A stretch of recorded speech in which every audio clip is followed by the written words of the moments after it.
আমরা আন্দোলন করছি, আমি 36 বছর আমরা ওইখানে আন্দোলন করতে পারি। জি, আমরা আন্দোলন করছি বলি আমাদেরকে অ্যারেস্ট করা হয়েছে। আর ওইখানে কনসাল জেনারেল এইভাবে ন্যাশনাল সিআইডিতে সেই ওইভাবে লিখিত দিয়ে আমাদেরকে ওইখানে অ্যারেস্ট করা হয়েছে। দুবাই থেকে এসেছি, দুবাই থেকে আসার পরে আমার ভিসা ক্যান্সেল করে দিয়েছে। আমি দুবাই থেকে আসার পরে আমার ভিসাটা ক্যান্সেল করে দিয়েছে। আমি আন্দোলনে ছিলাম, আন্দোলনে ছিলার কারণে আমি দেশে আসার পরে আমার ভিসা ক্যান্সেল হয়ে দিয়েছে। 1 মাসের ছুটিতে এসেছিলাম, তো 1 দিন আগে আমি চেক করেছি ভিসা, পরে দিয়ে দেখি আমার ভিসা ক্যান্সেল করে দিয়েছে। কেন? আমি ওই জায়গায় আন্দোলন করেছিলাম, আমার ছাত্র ভাইদেরকে মারছিল দেশে, এই কারণে আমরা ওই জায়গায় আন্দোলন করছিলাম। ক্যান্সেল হয়ে গেছে আসার 1 মাস পর, 1 মাসের টিকিট করলে আমি আসছিলাম। আমাদের দাবি হচ্ছে 5টা, যে আমরা দুবাই ফেরত প্রবাসী। আমাদের পরিচয় হচ্ছে আমরা দুবাই ফেরত প্রবাসী। যারা জুলাই গণঅভ্যুত্থানে যারা দুবাইতে অংশগ্রহণ করেছিলেন, গুলো আমরা দুবাইতে মিছিল করেছিলাম, বিভিন্ন জায়গায় মিছিল হয়েছে, অলমোস্ট অনেক লোক মিছিল করেছে। এর মধ্যে আমরা 189 জন বাংলাদেশে আসছি। যে আমরা বাংলাদেশে আসছি, এখনও গ্রেপ্তার পরোয়ানা জারি রয়েছে, বিভিন্ন মানুষকে ধরা হচ্ছে। আমাদের অনেক পরিচিত মানুষ এখনও জেলে আছে, ওনারা কবে আসবেন সেটা আমরা জানি না, ওনাদের ফ্যামিলিও জানে না। আমাদের প্রথম দাবি হচ্ছে নো এন্ট্রি, যে আমরা যারা প্রবাস থেকে বাংলাদেশে আসছি, আমাদের নো এন্ট্রি যেটা দিছে, আমরা প্রবাসে আর যেতে পারবো না। যে আমাদের প্রবাসে যাওয়ার জন্য আমরা প্রধান উপদেষ্টার কাছে আবেদন করি যে আমাদের নো এন্ট্রিতে ওঠানোর জন্য। তিনি একজন জ্ঞানী ব্যক্তি, তিনি একজন সম্মানীয় ব্যক্তি, তিনি একজন নোবেল জয়ী, উনি চাইলে অনেক কিছু করতে পারেন। আর আমাদের দিতে যাবে হচ্ছে কর্মসংস্থান ব্যবস্থা করা। হ্যাঁ, তখন আমাদেরকে কল দিছিল, হঠাৎ চেজ অফিস থেকে কল দিয়ে বলতেছে যে ওনাদের বাসায় বলে আর কি, আরবির মধ্যে বলে যে আপনি আসেন, আপনার সাথে কিছু কথা আছে। তো আমি বলি যে আমার তো কোনো সমস্যা নেই, আমি কেন আসবো? তো উনি বলে যে আসেন। পরে আমি গেলাম, যাওয়ার পরে হঠাৎ আমাকে ধরে ফেলছে। আসলে এগুলা বলার প্রয়োজন নাই, ওনাদের যেটা আইন ওনারা এটা করছে, এগুলো বললে হয়তো ওনাদের বিরুদ্ধ হয়ে যায়। এখন এটা হচ্ছে আপনার সেপ্টেম্বরের 14 তারিখ আমি যাই, ওই দিন আমি গ্রেপ্তার হই। অলমোস্ট 3 মাস আমি জেলে ছিলাম। জেল থেকে আমাদেরকে ডাইরেক্ট বাংলাদেশে সফর করে দেয়। আমরা আন্দোলন করেছিলাম আপনার জুলাইয়ের 18 তারিখ, জুলাই 18 তারিখ আন্দোলন করি। 21-22 তারিখ থেকে ওনারা ধরে নিয়ে যাচ্ছে। ওই দিন যারা বিভিন্ন জায়গা থেকে অনেক লোক ধরে নিয়ে গেছে, যাদেরকে স্পোর্টও পাইছে, ব্যানার ছিল, বিভিন্ন ইয়ে ছিল, ওদেরকে ধরে নিয়ে গেছে।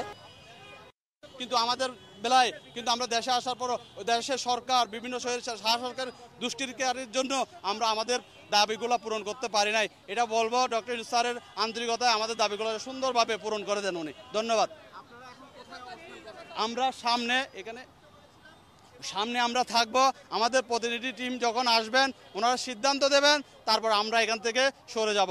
যতক্ষণ পর্যন্ত আমাদের দাবিগুলো মানা না হয় আমরা যাব না। আমরা রাস্তায় পড়ে থাকবো, না খেয়ে না পরে এখানে পড়ে থাকবো।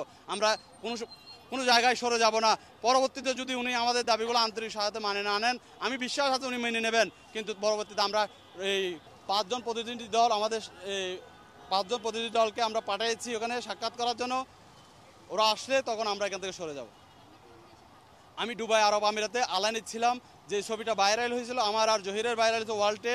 আমি জহির আমরা ডাক দিয়েছিলাম আলাইন থেকে, পুরো বিশ্ব আমাদের ডাকে সাড়া দিয়ে পুরো বিশ্ব রেমিটেন্স বন্ধ করার জন্য বাধ্য হয়। আমরা রেমিটেন্স বন্ধ করে আমাদের ভাইদেরকে যখন মারতেছে তখন আমরা সহ্য করতে পারি না। রেমিটেন্স বন্ধ করে এই স্বৈর শাসককে একটা চাপের মুখে ফেলে আমরা তাকে বিদায় করার জন্য একটা বড় ভূমিকা। আমরা আছি 190 জন।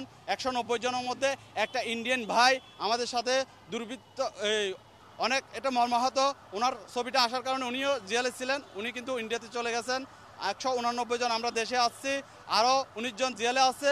অলরেডি সিএতে 2-3 দিন আগে কয়েকজনকে ধরা হয়েছে, আরও অনেকজনকে। সে আমাদের সাথে 29 তারিখ দেখা করে নাই, উনি আমাদের সাথে বিশ্বাসঘাতকতা করছে, উনি আমাদের সাথে বিশ্বাসঘাতকতা করছে, উনি আমাদের সাথে বসে নাই। আজকে ফেব্রুয়ারির 10 তারিখ হয়েছে, ওরা আমাদের প্রতি কোনো খেয়াল রাখে নাই। আমরা আরব আমিরাত ফেরত প্রবাসী, আমাদের সাজা হয়েছিল 25 বছর।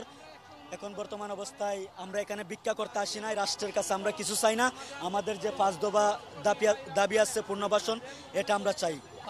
আমাদের টোটাল 6টা দাবি, এর মধ্যে প্রধান দাবি হচ্ছে প্রধান উপদেষ্টার সাক্ষাৎ। প্রধান উপদেষ্টার সাক্ষাতের সাথে আমরা 5টি দাবি, সেটি আমরা অবগত, আপনারা আছেন। এবং আমাদের 6টি দাবির মধ্যে ইতিমধ্যে একটি দাবি আমরা ইতিমধ্যেই সফল হয়েছি। আমাদের 6 জন প্রতিনিধি ভাই উপদেষ্টার সাথে সাক্ষাৎ করতে গিয়েছেন। আমরা সাক্ষাতের পর ওনারা আমাদের 5টি দাবির মধ্যে কয়টি দাবি পূর্ণ হয়েছে আপনাদেরকে জানাবো। এবং আমি বিনীতভাবে আপনাদের মাধ্যমে অনুরোধ করব ডক্টর মোহাম্মদ ইউনূসকে, উনি যখন আগামী 12 তারিখ আরব আমিরাতের রাষ্ট্রদূতের সাথে দেখা করতে গেছেন, উনি অবগত আছেন, জানেন আমাদের এই মামলার গ্রেফতার কার্যক্রম এখনও চলমান। আমরা জানি আমাদের নোবেলজয়ী বিশ্ব নোবেলজয়ী ডক্টর মোহাম্মদ ইউনূস, উনার অনেক গুণ আছে।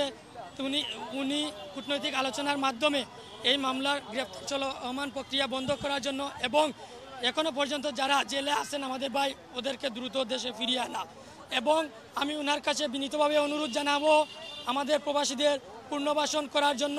এবং আমাদের এখানে অনেক বড় বড় ব্যবসায়ী আছেন, অনেক ভালো ভালো চাকরিজীবী আছেন, ওনাদের সব কিছু হারিয়ে আজ নিশ্চয় দেশে চলে আসছেন।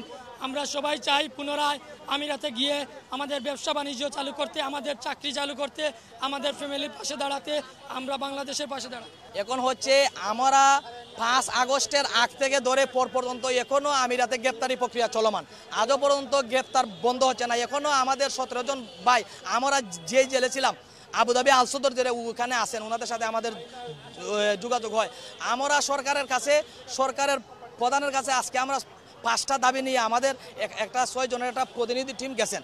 1 নম্বর দাবি হচ্ছে আমাদের কর্মসংস্থানের ব্যবস্থা করা। 2 নম্বর হচ্ছে আমিরাতে আমাদের নো এন্ট্রি দেওয়া হয়েছে, এই নো এন্ট্রি তুলে নেওয়া। 3 নম্বর হচ্ছে আমিরাতে এখনও গ্রেপ্তারি প্রক্রিয়া চলমান, কূটনৈতিক আলোচনার মাধ্যমে এই গ্রেপ্তারি প্রক্রিয়াটা বন্ধ করা। 4 নম্বর হচ্ছে আমাদের নামের তালিকা যারা আমিরাত সিআইডি অফিসকে দিয়েছে তাদেরকে আইনের আওতায় এনে বিচার